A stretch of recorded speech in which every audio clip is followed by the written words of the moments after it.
There are reports that some consignees being used by importers are fictitious consignees. Nagbibigay ng pekeng pangalan, pekeng registration, at yun naman ay ina-accredit daw ng Bureau of Customs. Is that correct? Your Honor, that should not be the case, Your Honor. But because there is a process of verification, Your Honor. But would you agree with me that siguro hindi ngayon, but in the past, ginagamit yung ganitong strategy? It is possible, Your Honor. So you have records to show that indeed there were fake consignees or owners of companies that was used as consignee sa isang mga importation. I don't have the records right now, Your Honor, but that is possible. Okay, sige. Salamat po. Yan. Now, I will now yield the floor to Congressman Keith Flores. You have 10 minutes. Thank you, Mr. Chair. Mr. Mark Taguba, when did you start, kailan ka nag-start na magpapasok ng mga containers? Anong year? Mga 2017 po yata. 2017. Pero yung pag-start mo sa 2017, hindi ka pa enrolled doon sa Davao Group na sinasabi mo? Hindi pa. Hindi pa. Noong 2017, when you first started, ilang containers ang napapapasok mo? In a week? Hindi pa po ganun karami. Give me a number. Siguro mga 15, 14, ganyan. So 15 or 14. And the same process to, no? Pag inaayos mo, green lane siya. Hindi po. Ano yan? Hindi po lahat green lane, no? May dumadaan ng yellow lane, may dumadaan ng red lane. Ayun nga po. At nung December nga rin po noon, taon na yon, nagka-problema nga po, nagka-red lane po ako, halos lahat ng container. Kaya po naghanap po ako ng tutulong sa akin. So, sinabi mong nagka-problema ka, feeling mo inipit ka kasi hindi ka enrolled dun sa TARA system na sinasabi mo? Yes, Your Honor. Okay, so inipit yung containers mo, kaya all of your containers na pinapasok mo naging red lane, meaning strict ang pag-inspection sa mga containers mo. Yes po, Your Honor. So strict even if nagbayad ka na? Opo, harangin po nila yan, nagbayad ka na. Kahit bayad ka na? Oo. Marami silang pwedeng gawin. Pwede nilang pa x-ray, pwede na naman nilang pa 100% inspection. Marami silang pwedeng gawin na pwede pang haharas. So ipitin yung containers na pinapasok mo? Yes po, Your Honor. Okay, now, ang payment mo sa per container is 170 na mention mo kanina. Opo. Was that before being enrolled in the TARA system or after being enrolled in the TARA system? After na po yun. After. So, paano yung before? Magkano ang binabayad mo? Depende po yun. Nire-refer ko po yun dun sa broker namin. Average amount? Iba-iba po pero mataas po siya. Hindi ako nagkakamali, mga nasa 280, 300, mga ganun po. So, mas mahal yung payment mo nung before ka na-enroll sa TARA system? Yes, Your Honor. And wala pang assurance na pwede pang maipit yung containers mo, even if nagbayad ka na? Opo. Opo. Now, sige, let's go to the point na na-enrolled ka na sa TARA system. Sabi mo may parang central command, tama ba yun? Opo. Na sila yung kausap mo? Opo, yung Davao Group po yun. Davao Group? Yung command center po, yun po, ang nag-establish po niyan sila, Commissioner File doon po nung time niya. Commissioner File doon? Yes po. Ang nag-establish ng command center? Command center. So, magkahiwalay na entity itong Davao Group and command center? Kasi yung Davao Group po, hindi naman po sila nagtatrabaho sa Bureau of Customs. Okay. So, Davao Group is just an organization but not employees of the Bureau of Customs? Yes, Your Honor. Meaning, wala silang kinalaman sa pag-inspection, pagpirma, order the release, etc. Wala? Wala po. Okay. But, kailangan kang dumaan sa kanila, sinasabi mo? Yun nga po, ano yun sinabi ni Jojo Baho, nirefer nila ako sa kanila. Nung nakamit ko sila, Tita Nani, sabi niya, kailangan kang mag-enroll sa amin. Parang ang aking intindi po doon, lahat po, kailangan dumaan sa kanila Lahat magbigay ng TARA. Kung hindi ka magbibigay sa kanila, i-hold nila yung container mo. Kasi may command center Ito yung enrollment na sinasabi mo? Opo. Yung 5 million ba ang sinabi mo? Yes, Your Honor. Ang 5 million na to is in relation also to the testimony mentioned, offered by Councilor Small Abellera, tama ba yun? Yes, Your Honor. Yun ang pagtahi mo doon, di ba? Na you met with Councilor Small Abellera para ibigay yung 5 million. Opo. Supposedly para kanino yung 5 million? Ayun, sabi nila sa akin, puntahan ng Davao, ibigay mo kay Pulong Duterte. So may text po ako noon. Pero nung pagdating ko po doon, hindi ko naman po nakamit yung So tao. never mo ring na-meet si Pulong Duterte? To be fair with the po. congressman? Never. Never. Opo. Okay, si Small Abellera nakausap mo. Yan po, opo. Kanino mo binigay yung 5 million pesos? Sa kanya po. Kay Small Abellera. Yes po. Siya lang mag-isa? At that time? Opo. Ako, si Jack, tsaka si Small. Okay, sino yung Jack? Siya po yung isa kasama rin sa Davao Group. So, dahil wala naman akong kakilala sa Davao, first time ko pumunta doon at wala rin akong dahilan para pumunta doon. So, siya yung sumundo sa akin sa airport. At dinala niya ako doon sa restaurant. Kung saan kayo nagkita ni Small Abellera? Small, opo. At doon mo binigay yung 5 million? Doon ko po binigay. Okay, now enrolled ka na. Ano nangyari sa shipments mo after enrolled ka na? Ayun po, naayos naman siya. Maayos na ang pagpasok? Opo. Okay. Now, sino ang lumalapit din sa'yo para ipapasok yung shipment nila? Kahit sino lang? Yes po. Kahit sino na shipper? Kung sinong gustong mag-inquire, opo. So, hindi ko makuha to eh. You paid 5 million to enroll, yet ang payment mo for containers actually went down. Bumaba. Nagmura siya eh. Di ba? It's cheaper than the previous amounts na binibigay mo. Tama ba? Kasi po, yung duties and taxes nun, mas mataas po talaga. Doon sa first, before the enrollment sa TARA Opo, system. talagang mas mataas po talaga siya. Kasi itong sa 170,000 na to, hindi mo talaga siya magagawa ng legal eh. Kasi 40,000 lahat nung... So, footwear, tableware, katulad po nitong nangyaring to, footwear, tableware, kitchenware, wala pong tax na 40,000 buong container. Kung isang container yan. Oo. It should be more. Kung idadaan mo yan ng legal, Answer me. It should be more. it should be more. Dapat mas mahal ang taxes na babayaran nila. Yes po, Your Honor. Okay. Now, question. Kung may lalapit sa'yo na sabihin natin gustong pumasok ng 20 containers, you don't ask kung anong laman yan, di ba? Magbibigay sila sa akin ng packing list. Ang packing list may declaration ko ng laman. Yes po. But for you, you take their word na kung ano nakasabi doon sa packing list na yun, yun na ang parang you will believe in. Yun ang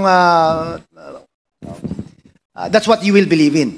Yes po, Your Honor. Okay, so wala kang pakialam kung drugs ba yan, baril ba yan, mga illegal na mga gamit or something. Basta you just rely on the declaration of the shipper kung ano nakalagay doon sa dokumento. Kung drugs po yun, hindi ako papayag. Syempre. Of course, di ba? But kung hindi mo na pinapakialaman, you don't find out kung ano pa ang laman. Kung ano lang yung sinabi nila, yun lang yung paniniwalaan ko. Kung ano nasa papel na sinabi nila na used clothing or something like that, yun na yung paniwalaan mo. Yes po, Your Honor. And you don't go beyond the document that's given to you. Meaning, hindi ka na nag-iimbestiga. Sino ba to? Bakit siya mag-ship ng 10 containers? Sino ba to? At bakit ganito ang laman ng container niya? Hindi na. Wala na. Basta nagbayad sa'yo, basta inayos mo, okay na sa'yo. Yes po, Your Honor. And once you started with the TARA system, smoother yung pagpasok ng containers mo. Tama ba? Yes po, Your Honor. Walang sudden inspections, walang red lane bigla, wala. Wala po, Your Honor. Puro green lane to. Green lane. And fixed amount, 170 per container. Yes po, Your Honor. Puno man yan or hindi puno, 170 ang bayaran. Yes po, Your Honor. And sa testimony mo, these are all, siguro, kulang yung binayad just for the taxes alone.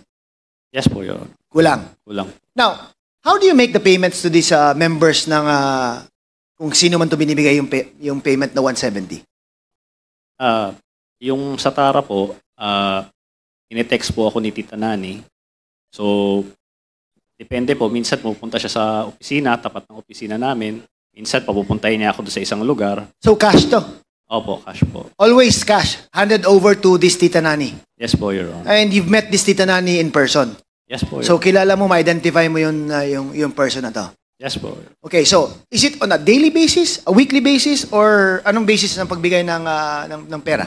Weekly basis po ito. Weekly. Opo. So i-total mo yung number of containers na pinapasok mo and you give the equivalent amount based on the 170,000 per container na agreement.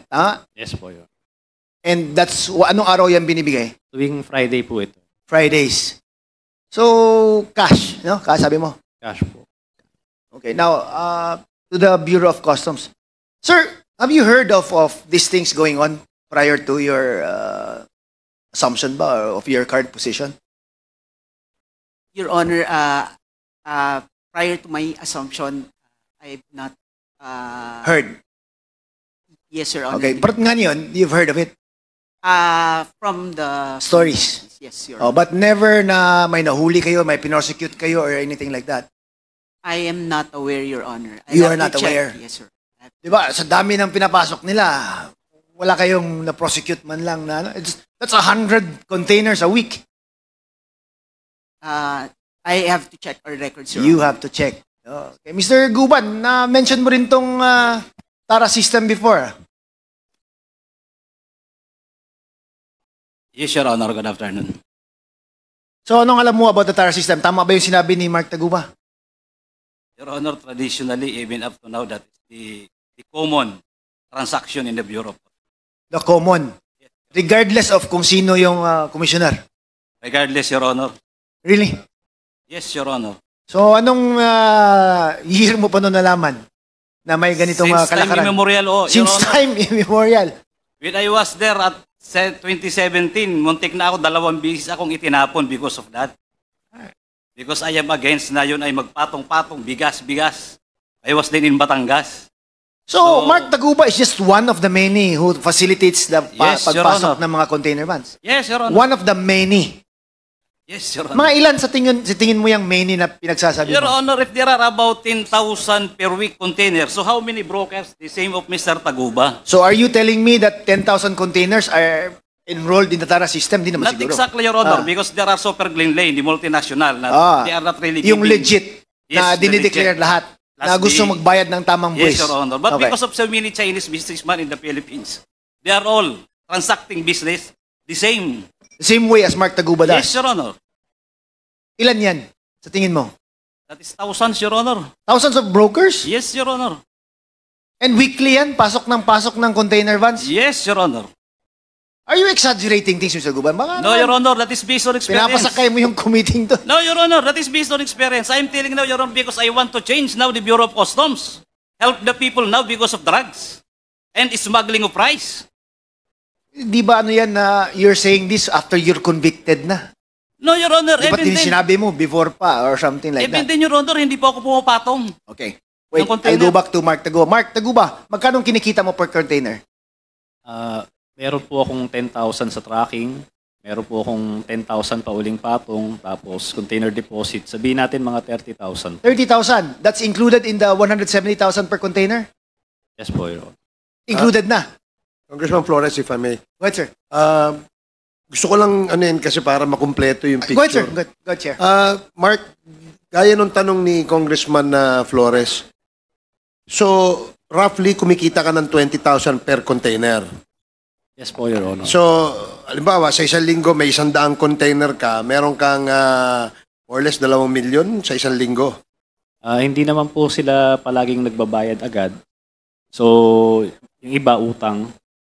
So, pero more or less mga malaking halaga rin po. So, ibig sabihin, pag container, kasi may 20-footer na container, may 40-footer na container.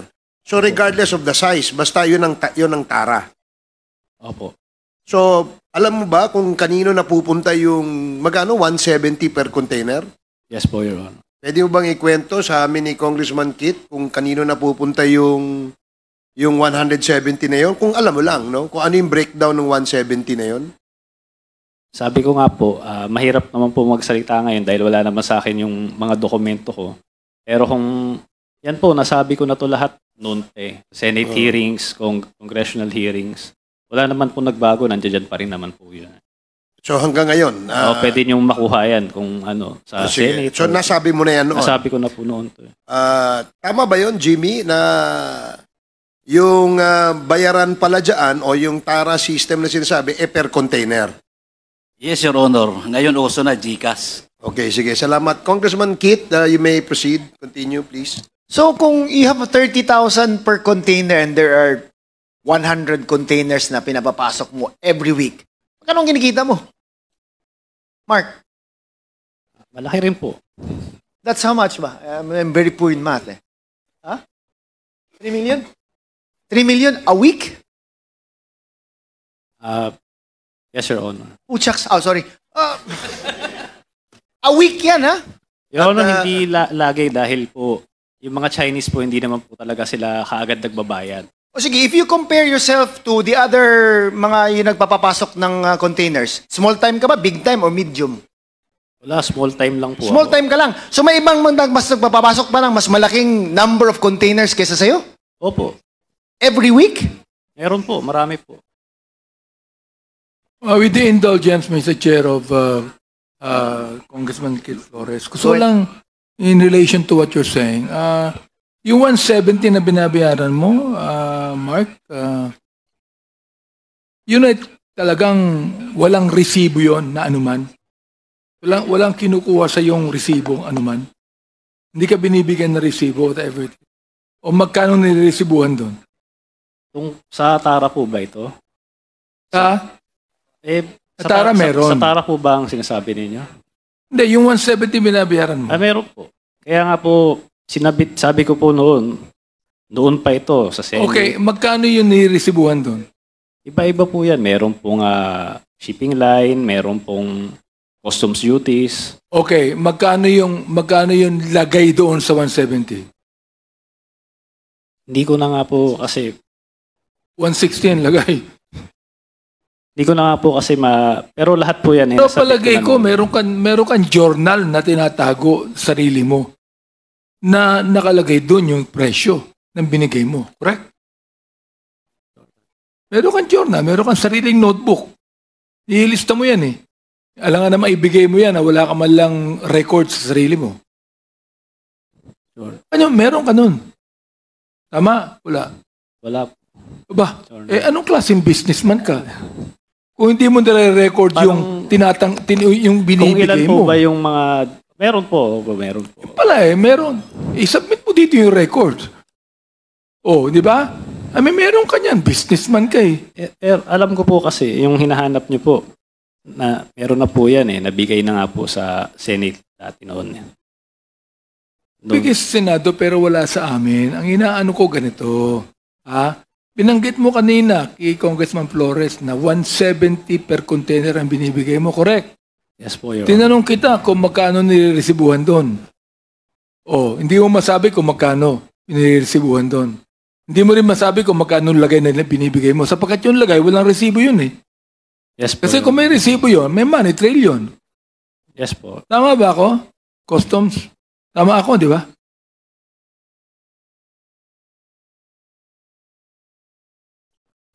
Mr. Chair, regarding the money trail, Your Honor, or... Hindi. Tama ako na kung may lagay doon, walang resibo yun. Sapat kung mayroong resibo, may money trail na makikita sa inyo. Hindi naman pwedeng resibuhan yan na resibo ng gobyerno eh. Correct? I'm sorry, Your Honor, but I have no personal knowledge of Hindi ko sinasabi yung may personal knowledge kang. Sinasabi ko lang kung yan nangyayari yan sa customs. Kung naman nagtatago ka pa na kung ano-ano eh. Ilan taong ka na sa customs? Your Honor, Ilan taong ka na sa customs? about 5 years, Your Honor. Wala kang alam? Your Honor, Yung una kong your honor. Bira, 5 years ka na dyan, may alam ka. Bira, ang inaano mo, meron kang journal na tinatago dyan. For example, like, okay, 170,000. Niresibuhan ang 100,000. Yung 70, walang resibo. Lagay yun. Di ba? Therefore, yung walang resibo 70,000, nire-record mo yan sa personal journal mo. Businessman ka eh.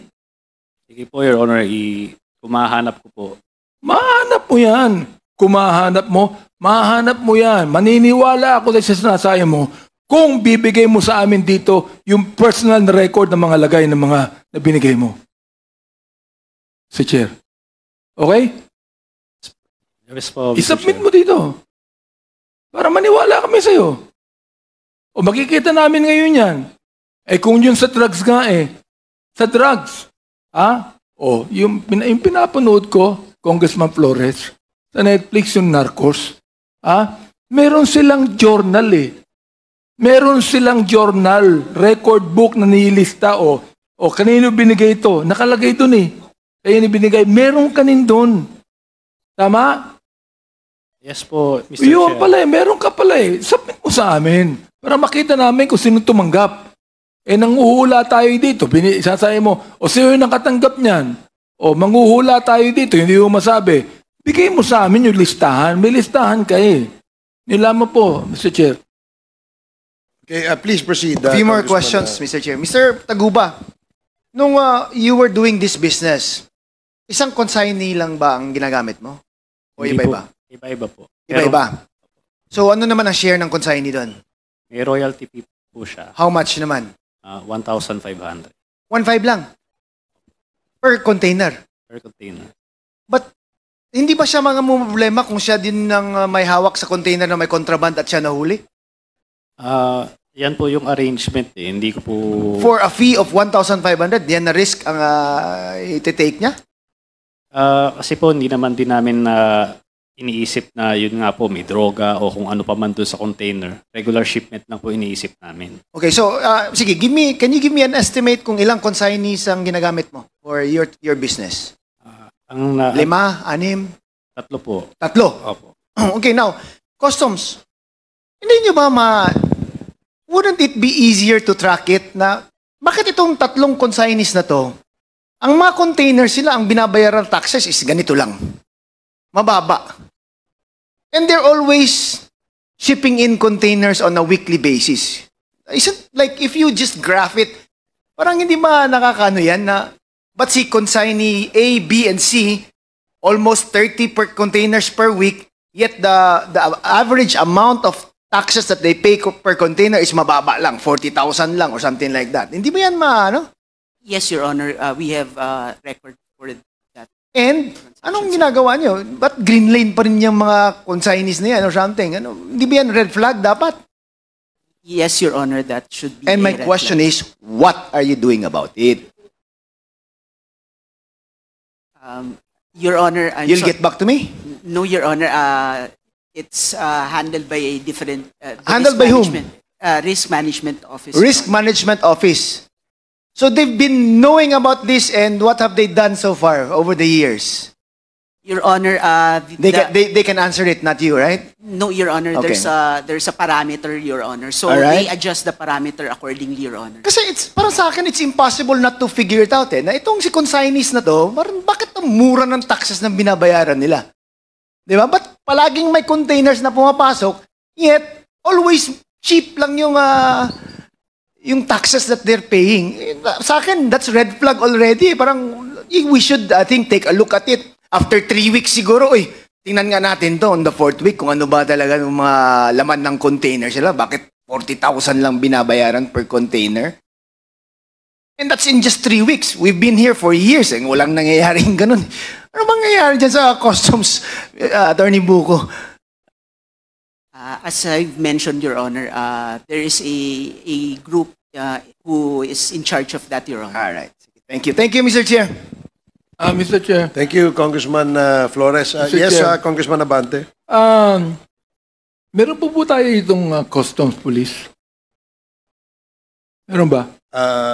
I believe we did not invite a representative from the Customs Police. I would like to make a motion that next hearing we had, that we should invite the Customs Police. We do. Yeah. Yun, meron pala. Ayun pala, meron pala. Can you please come forward and identify yourself, sir?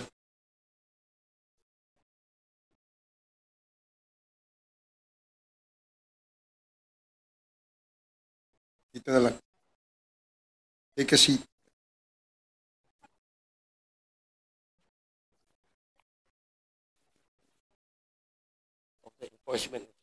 Have you taken your oath?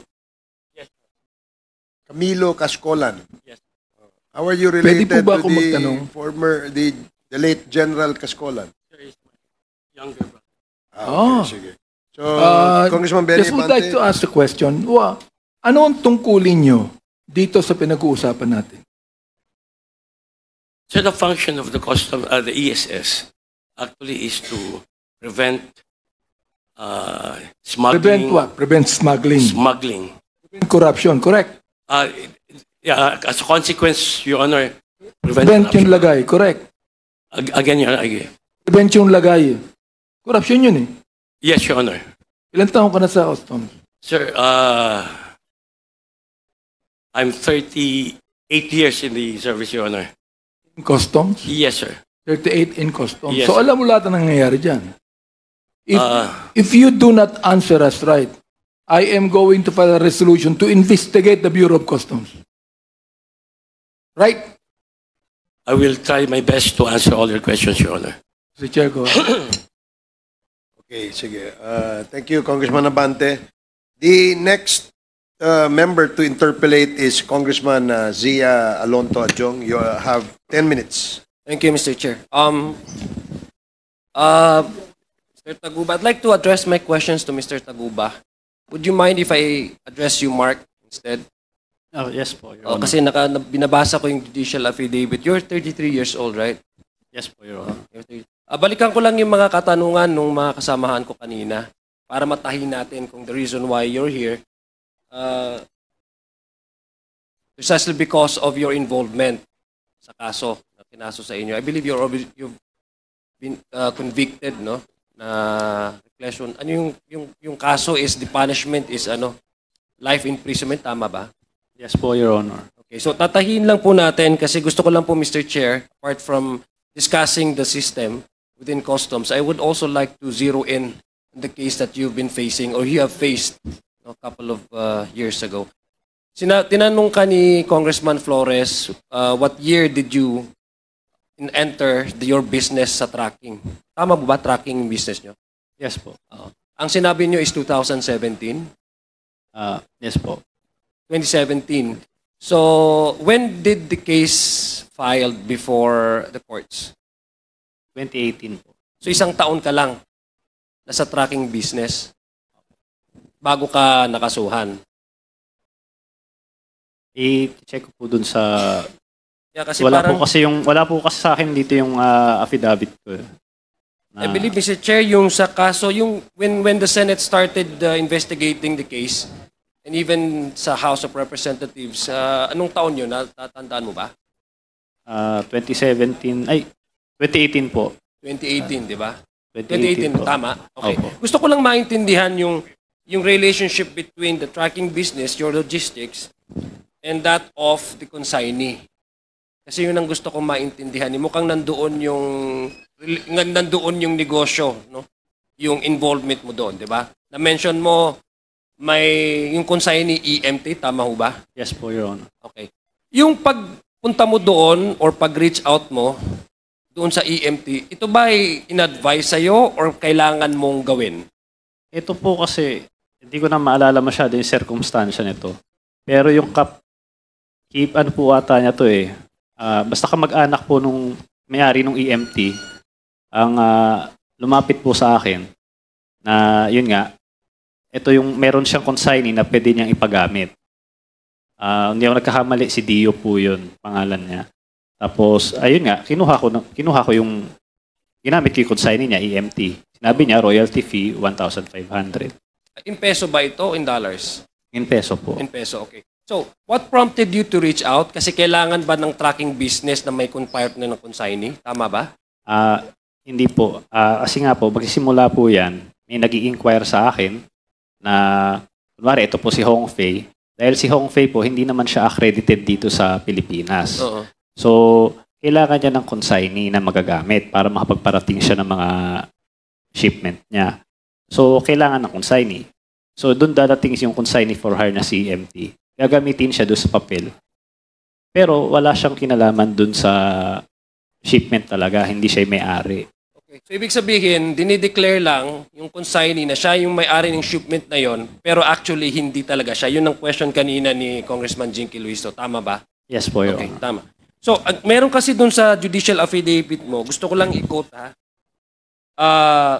Sabi mo dito, you mentioned that all brokers were imposed this weekly TARA system and made to deliver amounts to various offices equivalent to the number of containers that I am able to successfully process for release in a week.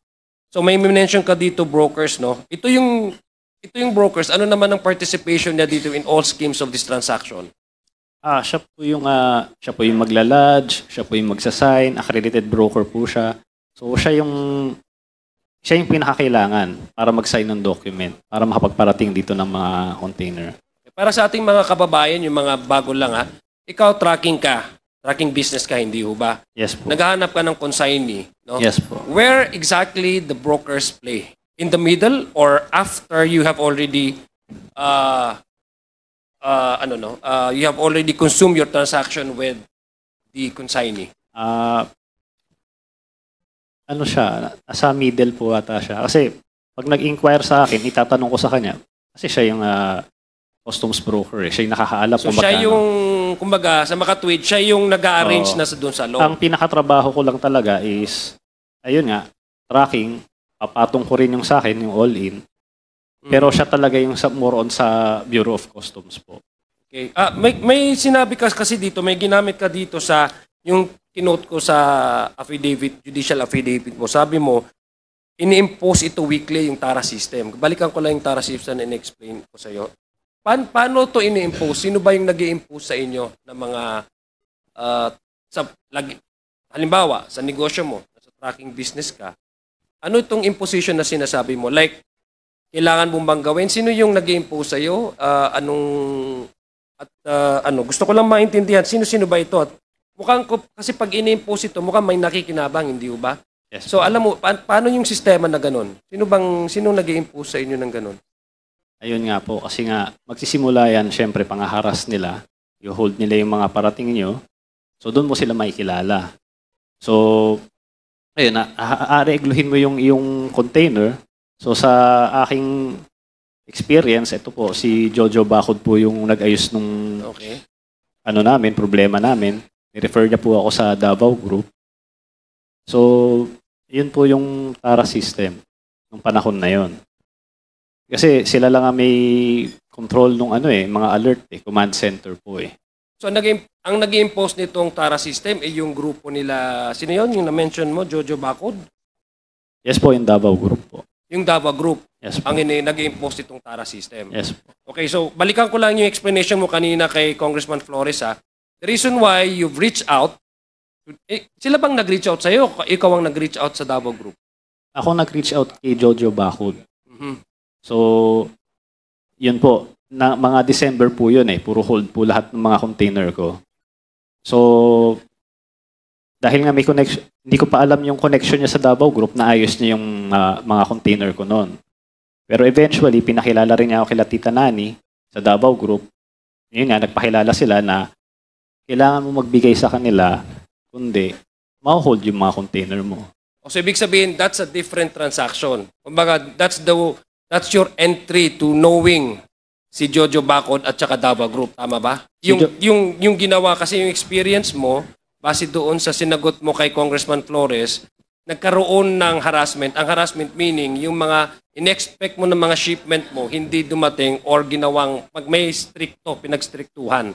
So that's why you need somebody who's in the inside, who more or less has influence and know the people who to tap para malagay doon sa green lane at malabas yung shipment mo. Tama ba? Yes po, Your Honor. Okay, itong mga shipment na nailabas mo, ito ba ay ginamit mo rin the same consignee? Tatlo po yung consignee na ginamit ko noon. EMT, RONSS, tsaka Integrity. Tatlong consignee po yun. So, nung tapos na yung transaction nyo, yung first na transaction nyo, kasi naging successful, no? Bakit ka continuous nakikipag-deal with the Davao Group? Na-mention mo kasi na Davao Group. Kasi that's the reason why you're here right now, di ba? Yes. Kaso, bakit continuous mo pa rin yung pakikipag-ugnayan sa kanila? Mayroon ka pa bang mga shipment na in-expect mong pumasok na baka maahras? Yes po, kasi nandiyan po yung trabaho ko eh. Nandoon po sa linyahan na yun eh. So, dahil nakakonect na ako sa kanila, so mas madali ko mailalabas yung container ko. Mr. Chair, with due indulgence Yes. Gusto ko maintindihan, Mr. Chair, sino yung binabanggit mong Jojo, saka yung tita. Pakipaliwanag mo nga sa amin uli. Pangalawa, bakit ka nag-rates out sa Davao Group? Nag-i-smuggle ka ba? Yun ang tanong ko, bakit? Ibig sabihin, kung talagang legal ang pinapasok mo, di ba? Bakit ka nag-rates out Davao Group? Kasi po, tama po yun, sinasabi nyo. Mga misdeclared siya, underdeclared po. Katulad nga po ng sinabi ko, kung Ibig sabihin, meron kang misdeclared, underdeclared, correct? Yes po. Kaya nag-raise out ka sa Davao Group. Yes po, Your Tama? Honor. O tanong ha? Ikaw ba nagpapasok ka ng mga ukay-ukay, ng mga damit na second hand?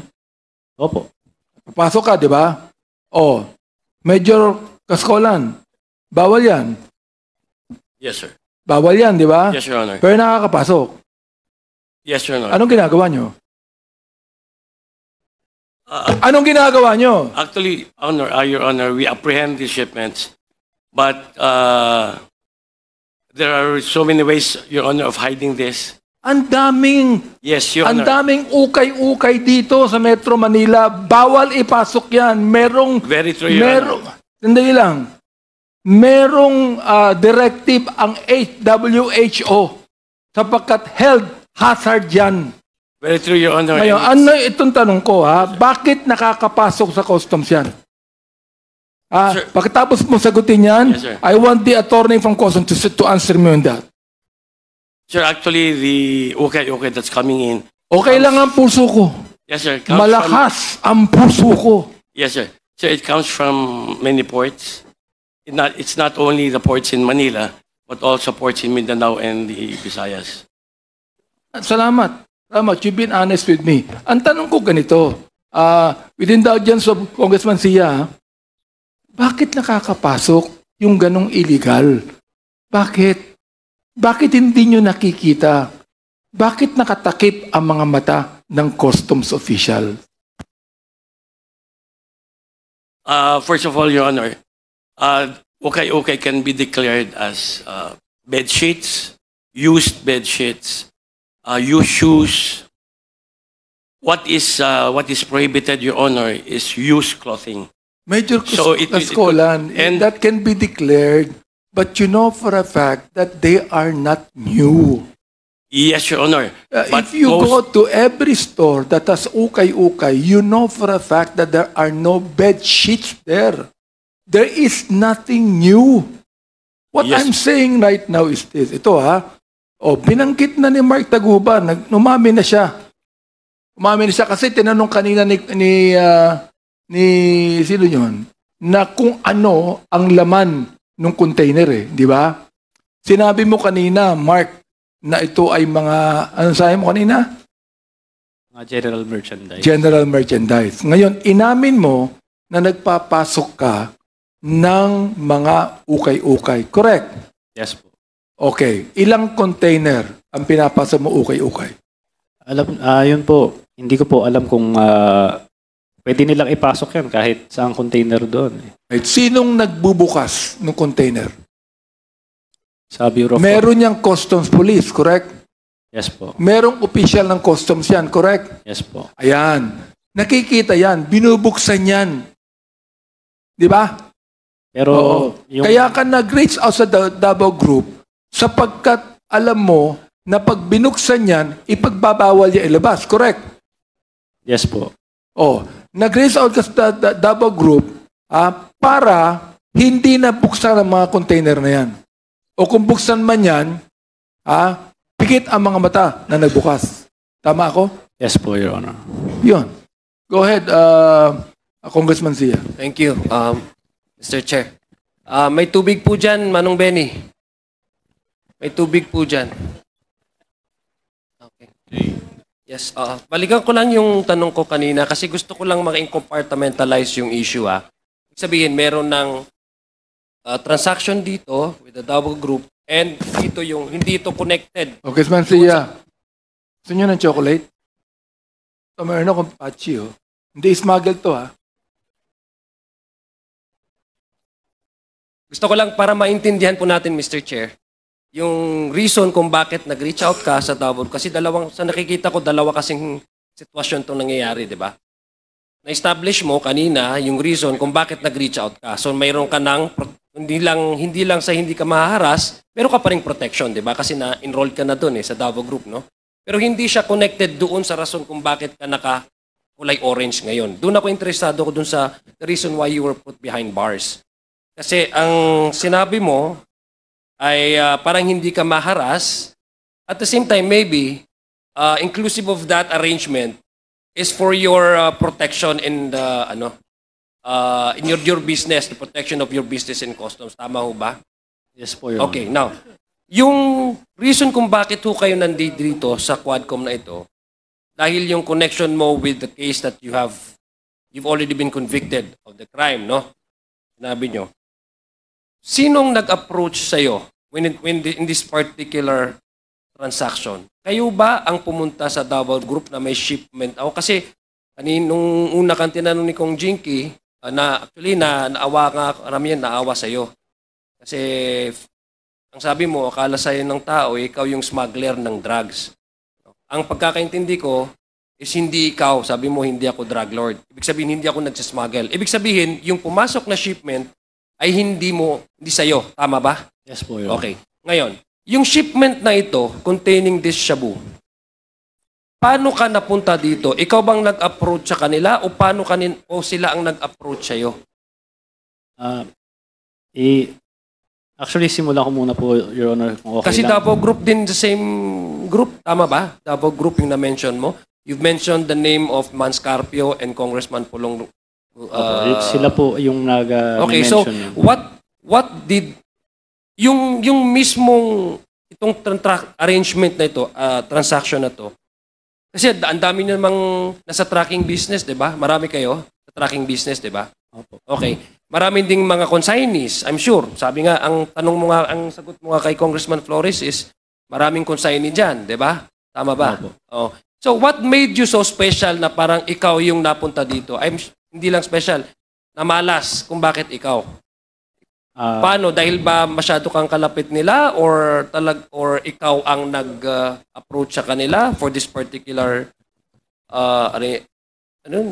transaction? Kasi kung ikaw nag-approach sa kanila, it would appear to me na ikaw nag-smuggle. So paano? Can you explain to us kung... Pwede ko bang anahin muna yung kung bakit ako na-convict? Yes. Kasi unang-una, explain ko lang sa... Hindi, explain mo na lang sa akin yung paano itong kaso na ito na nasama ka sa among all the many tracking businesses involved within customs, doing business in customs, legitimate business. I'm sure your business used to be legitimate, di ba? I'm sure your business was legitimate when you're doing business with customs, di ba? So how come among all the tracking businesses, among all the consignees who've been accredited by customs, it's you and EMT were involved in that particular shipment, which apparently came out to be drugs? Simulan ko po muna doon kay Kenneth Dong. So, ito po, siya po yung nag-inquire nitong shipment na to itong MCLU 600-1881. So, tinanong niya sa akin, regular shipment lang naman ito Pero, doon nga, sa Senate hearing, nalaman ko na yung kay Manili, meron siyang mga items doon na tinanggal doon sa packing list. Nandoon po yung metal cylinder. So, nung papunta po kay Kenneth Dong, nung binigay niya sa akin yung packing list, wala pong nakalagay na metal cylinder doon. Wala rin po, ang nakalagay lang doon, mga general na merchandise lang. So, in-rate ko siya na isang normal na shipment. So, dinako sa proseso na normal. So, TJ, ano mo nga to? Paano ba itong ganyan?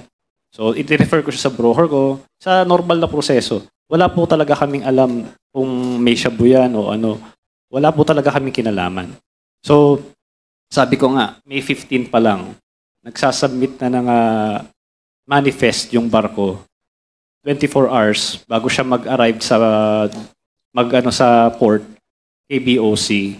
So doon pa lang, kung mayroon silang hinala na ito, maling shipment ito, dapat sabihin natin, dapat mas mataas yung tax nito o baka may mga kontrabando ito, pwede na nilang i-alert doon eh.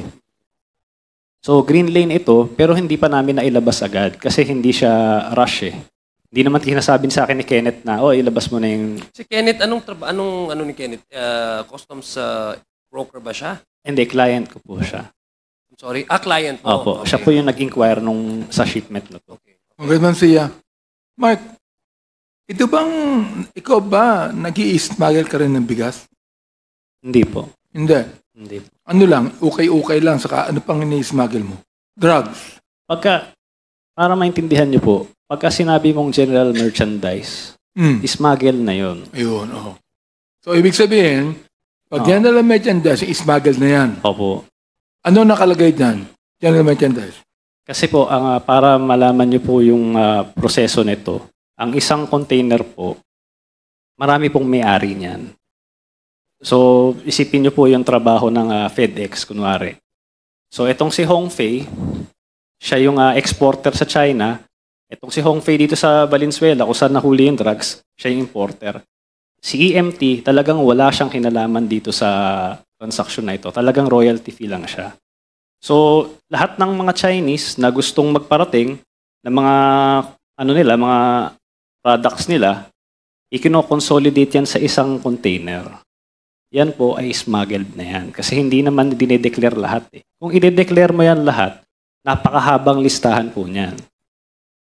So, yun po yung general merchandise. Your Honor. Go ahead, Monsieur. Thank you.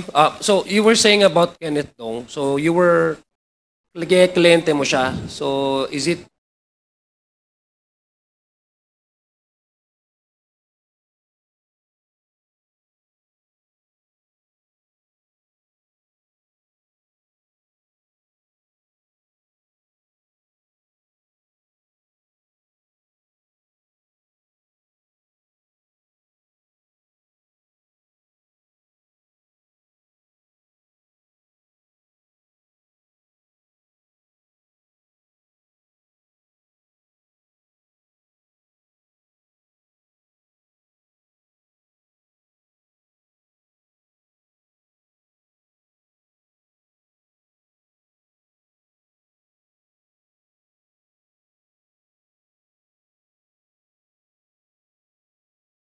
safe to assume that this Kenneth Dong knows this shipment? May 17 pa lang, nasa port na.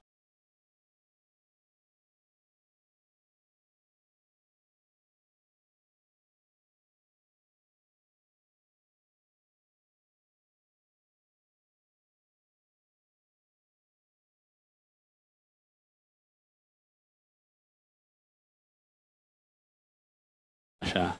Okay. So, na-deliver So, May 15, may sa fees tapos hindi pa nailabas. may manifest na sa barko. Ibig sabihin, nandiyan na siya. Okay. Hindi pa lang siya, parating na siya sa port. Okay. So doon pa lang, ginagawa yun para si BOC, kung tingin niyang may problema, pwede na niyang i-red lane. Pwede na niyang i-alert. So, maski si BOC, wala siya nakikitang kahit anong anomalya dun sa... Pero hindi shipment. nyo alam kung sino talaga yung may-ari ng shipment na to.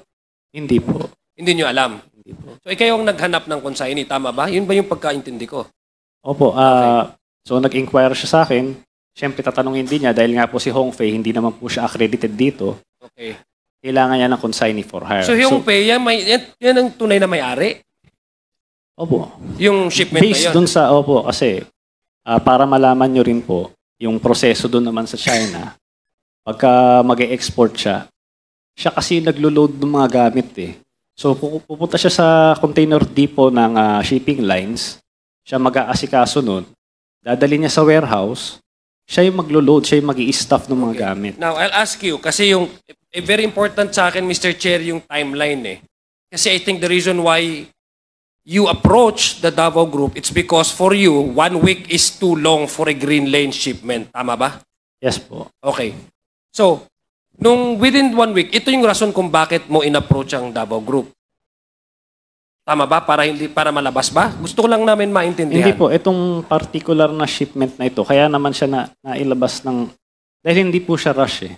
Okay. Ang container, ang truck ko lang po noon, 8 lang po eh. So, kung hindi naman siya rush, Di gagamitin ko siya sa ibang kliyente ko na nagra-rush ng shipment. Yun na lang ilalabas ko muna. Kaya nga, gusto ko lang kasi maintindihan, no? Sabi ko nga, gusto kong tayihin yung senaryo, no? Sa case mo ngayon.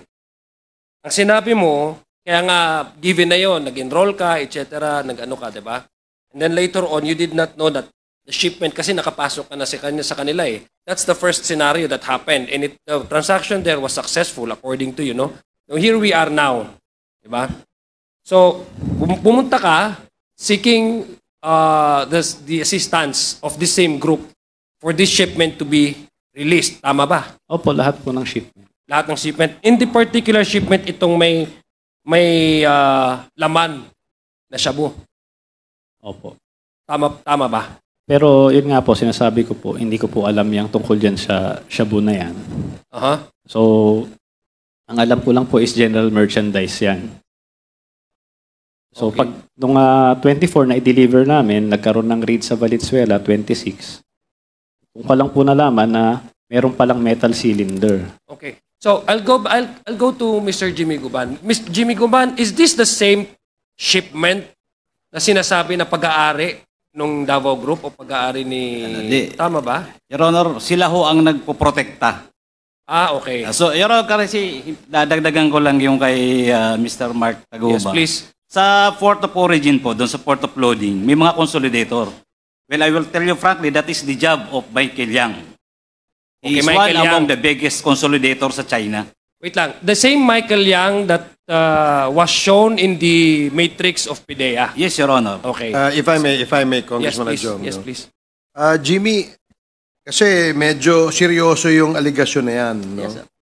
Anong basihan natin para sabihin mo na si Michael Yang ang consolidator? Para lang sa kaalaman namin lahat. Kasi may madaling magpangalan eh. Your Honor, I have testified already. One among my shipments, according sa galing yun sa kanila. Sila ang nag-consolidate sa China. The same also, Your Honors, na mga nawawala na containers. Iwan information po ito, Your Honor, na sila ang nagko-consolidate sa China, nawawala sa Port of Manila, nawawala sa Port ng Taguluan. Sino nagsabi sa'yo na si Michael Yang ang consolidator? Your Honor, may testimony already dahil nagkayak sa I akin. know. Kahit Si na Mr. testimonya ka, iba ngayon. Sabihin mo sa amin, sino? Si Mr. Henry Tan, Your Honor, at saka si Mr. Abiliera kung bakit nila ako in-invite. So si Mr. Henry Tan ang nagsabi sa'yo na si Michael Yang ang nagko-consolidate. Yes, Your Honor. And who is this Mr. Henry Tan? One among also the financer, importer, Filipino-Chinese? Filipino-Chinese, Your Honor. Nandyan siya sa customs?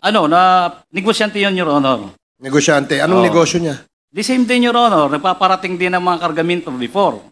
So, General merchandise din. Yes, general merchandise. So, na hinihingi niya rin po ng clearance. Meron ka bang report na ginawa sa Bureau of Customs sa pagiging intel operative mo noon na i-red flag yung Henry Tan na yan? Your Honor, I have submitted reports ng isang malaking bodega sa Giginto, Bulacan. Who owns the bodega? Marami po yan, Your Honor. One among them is the Okay. consolidator galing kay Michael Yang. Yan po Sige. yung... Yung Henry Tan, anong report mo sa Bureau of Customs about Mr. Henry Tan? Meron ka bang ginawang report? Yes, Your Honor. And what does the report say? The same, Your Honor. Practicing general merchandise. So, Yun ang mga para deklarasyon siyang nila. Mark Taguba rin. Yes, Your Honor. So, kaya nga, sinabi mo ba doon sa report mo na si Henry Tan ang nagsabi sa iyo na si Michael Yang ang consolidator nitong mga goods na ito from the port of origin? Yes, Your Honor. That is also included in my affidavit in this Quadcom, Your Honor. Okay, sige. Thank you, Congressman Adjom. Please continue. Mr. Chair, have we invited Henry Tan here? We actually did, but we don't know kung sino yung where to find this. Perhaps Mr. Major Cascolan would know. Kilala mo ba si Mr. Henry Tan? No, sir. So you have no idea who Henry Tan is? No, sir. So si Jimmy, alam mo ba saan ang opisina niya? Saan ang Your ano Honor, niya? I give already the former address that I knew. Sa Binondo. So yung dati niyang address that you know, ibinigay mo na sa, can you check nga, COMSEC? Yes, Your Honor. And ask the assistance of the PNP to locate this Mr. Henry Tan. There's another name he mentioned, Mr. Chair. Sino pa yung isa? Maliban Yang. kay Henry Tam, meron ka pa minention na pangalan eh. Michael Yang. Your Honor, si Small Boy Abellera. Oh, Small Boy Abellera. Sir Small, I'd like to also, Mr. Chair, direct the COMSEC to try to contact Mr. Abellera. The Councilor Abellera was here last time. He attended this hearing. And we will again invite him in the next Quadcom hearing. Sige, please continue. Thank you. Congressman Joe. Thank you, Mr. Chair. So, balikan ko lang. Alam ko, parati ito tinatanong sa'yo, Mr. Mark Taguban. No? Balikan ko lang si Mark. Mamaya tatanungin kita, Mr. Jimmy Guban. Mark, so, nag-usap kayo ni Kenneth. And then, paano napunta yung usapan nyo to a point na nagte-textan na kayo ng certain nanny at saka di ba? Parang ganun yung Can you please supply the events and the information? Kasi gusto kong malaman how did you arrive into deciding na kailangan mong i-tap again your Davao connection in order for your shipment to be released as soon as possible time. So after Kenneth Gudong, saan ka pumunta? Sinong tinext mo? Hindi po, lahat po ng shipment talaga, nagbibigay ako sa Davao Group. Okay, So, sige. kasama tong shipment na ito. So ibig sabihin, kasama na yung shipment na yun, kaya Opo. nagbibigay ka. Okay. May na-mention ka na mga pangalan kanina. No? Sabi mo, pumunta ka ng Davao, tama ba? Yes po. Nagkaroon ba kayo ng meeting with all of these personalities that you mentioned? Sino yun? Si Nani? Can you yung mga Davao group na sinasabi mo? Si Tita Nani po, si Jack, si Jojo, si Noel, si Big Brother, si Big Small. Brother is yung si Councilor, sino yun? Abiliana? Hindi po, si Gerald Capuyan po yun. Allen Okay, Capuyan. okay. Tapos si Small yan. Mhm. Tama ba? Yan po.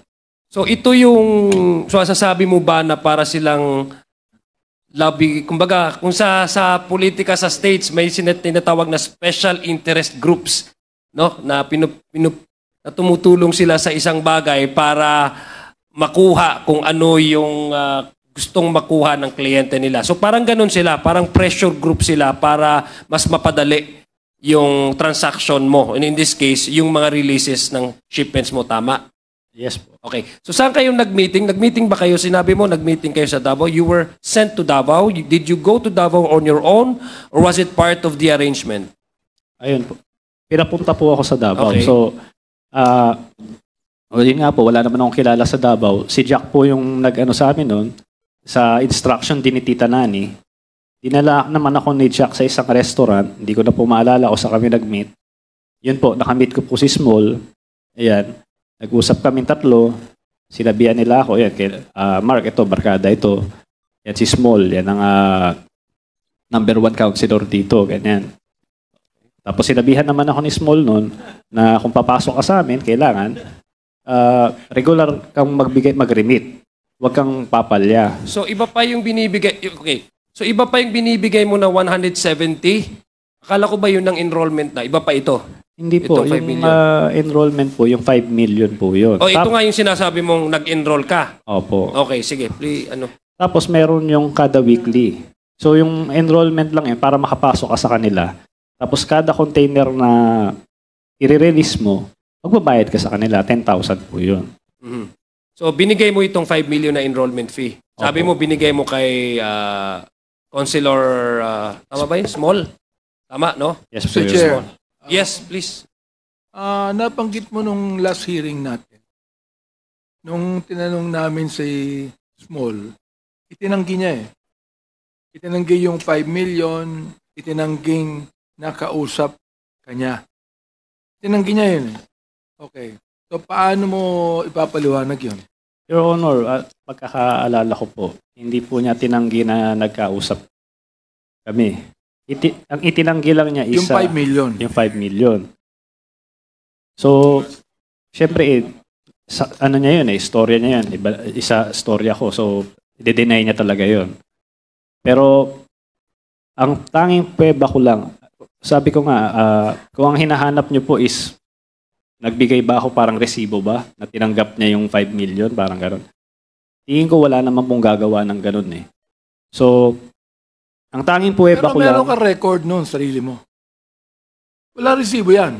Totoo yun. Pag nag-resibo ka, tanga ka na. Pero ang natanong ko, meron kang tinatago na personal na journal dyan na itong Isbol Abiliera tumanggap ng 5 milyon. Meron kang tinatago dyan, di ba? Yun ang ipakita mo sa amin. Sige po. Okay, Mr. Chair. Mr. Chair, what appears to me, Mr. Chair, Mark, is, although bata ka nung oras na yun, pero I'm sure, meron ka namang idea sa negosyo, di ba? If somebody asks you for a 5 million pesos as an enrollment fee, you wouldn't give it that easily, no? Without knowing kung ano yung kapalit, di ba? Yes po. Okay.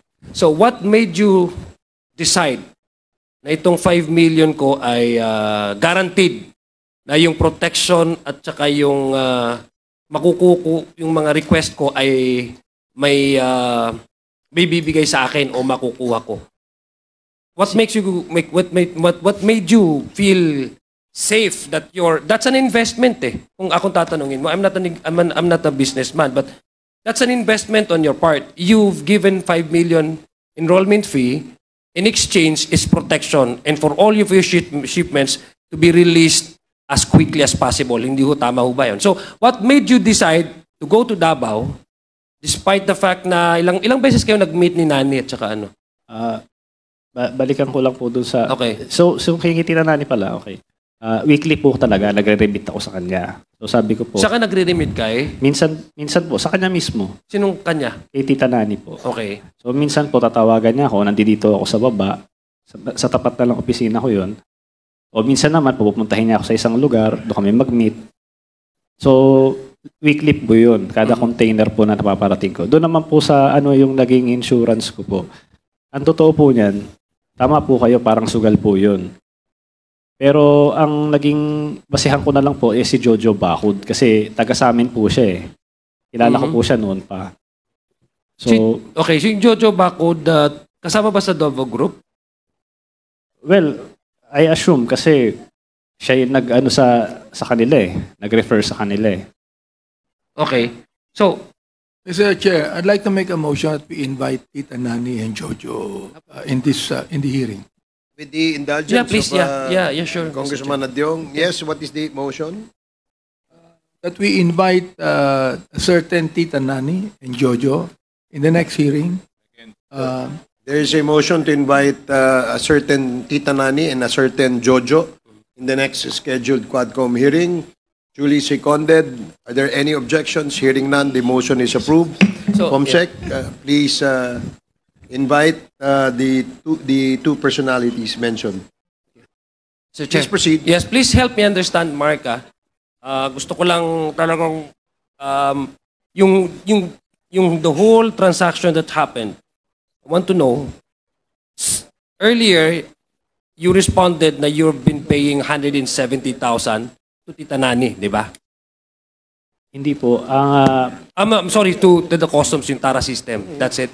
Yung 170,000 po yun, may breakdown Per container, po yun. yes, okay. So may tara doon, meron din customs duties, merong shipping line. So this is already exclusive of the 5 million enrollment fee. Bukod pa Okay, po yun. bukod pa yon. So hindi yun guarantee na dahil nagbabayad ka ng 170,000 ay enrolled ka na. Tama? Enrolled ka na meaning nakapasok ka na dun sa grupo na magpo-protect sa tayo, sir, di ba? Tama? Yes po. Okay. So when you were asked to pay for the 5 billion, ibig sabihin this is another layer of protection naman. Tama ba? Hindi po, yung 5 million po yun, pagpasok mo pa lang sa Yun kanila. nga, exactly, yeah. Kasi ang gusto kong tanungin is why do you have to pay for another 5 million when you were already dealing with the same persons? You were already helped by, kasi di ba sabi ko kanina, the reason why na nagtiwala ka kasi lahat ng mga transactions mo before napalabas, di ba? Ito po. Okay. So, now, dahil malaki yung tiwala mo, ang tanong ko is you were already dealing with the same persons, Tita Nani, etc., ganito. So, my question is, why do you have to pay for another 5 million pesos over and above those amounts that you're paying these people kung meron na kayong engagement early on? Gusto ko lang maintindihan, help me understand. Kasi parang ang impression sa akin, Mr. Chair, pardon my ignorance, gusto ko lang talaga malaman. It's going to be another layer of protection if you ask me. Because you need to pay up a additional 5 million insurance policy, di ba? Ganon yung labas niya sa akin eh. Yes, gusto ko, paintindi mo daw sa akin, Mark? Yung 5 million po, isang beses lang po ako nagbigay sa kanila. Okay. Yung pumunta po ako ng Davao. Ano lang yun? Kumbaga, walang container na involved doon. Ano lang yun? Baga, okay. para makapasok ka lang sa Okay, kanila. now I understand. Okay, so ibig sabihin, kailangan talaga nila for your protection. Opo. Okay, so ganun yung pagkaano ko. So, ngayon, ang tanong ko ngayon, you've mentioned big names, di ba? Parang ang na-mention mo is, isa sa nagtiwala ka sa mga taong to, nagbigay ka ng 5 million because may nami-mention sila ng mga pangalan tulad ng yung si Man Scarpio, Attorney Man Scarpio, Congressman Pulong Duterte. What made you at least convinced na talagang isang grupo ito at ito sila Nani, ito sila, sino pa yung mga na-mention mo ng mga pangalan, ay talagang magagamit nila, if ever, no, presumed, no, na the allegation is magagamit yung kanilang influence. So what made you convinced na itong Davao Group ay talagang sila yung namumuo nito? Yun nga po. Yung mga container ko nga po is na green lane po lahat. Ang totoo po niyan, kung tutuusin, nabanggit ko lang talaga sila sa congressional hearing nung last time eh. At yun nga po, dahil yun po yung pakiramdam ko na kung bakit nagkaroon ng kamalas-malasan itong buhay ko. Hindi ko po talaga balak na sabihin yung mga pangalan nila ng mga panahon na yun. Marami pong congressman noon na marami nagtatanong, talagang hindi ko po ako handa. So bigla akong nabanggit yun. At yun nga, ako talaga wala naman akong pakialam kung sino nabanggit mo kasi sinasabi sa'yo. Opo. I mean, sinasabi nung mga kaano mo. Opo, yun po. Gusto kong saklaruhin na wala naman po talaga akong pakialam kung sino man talaga yung nasa tuktok niya na nagmamaniobra sa Bureau of Customs eh. Kung sino pa yan. At ang nagsasabi naman yan sila. Nakita niya naman yung mga text messages. So wala rin naman akong dahilan para siraan tong mga taong ito, sila Paulo Duterte, Man Scarpio. Hindi, naniniwala naman ako sa'yo.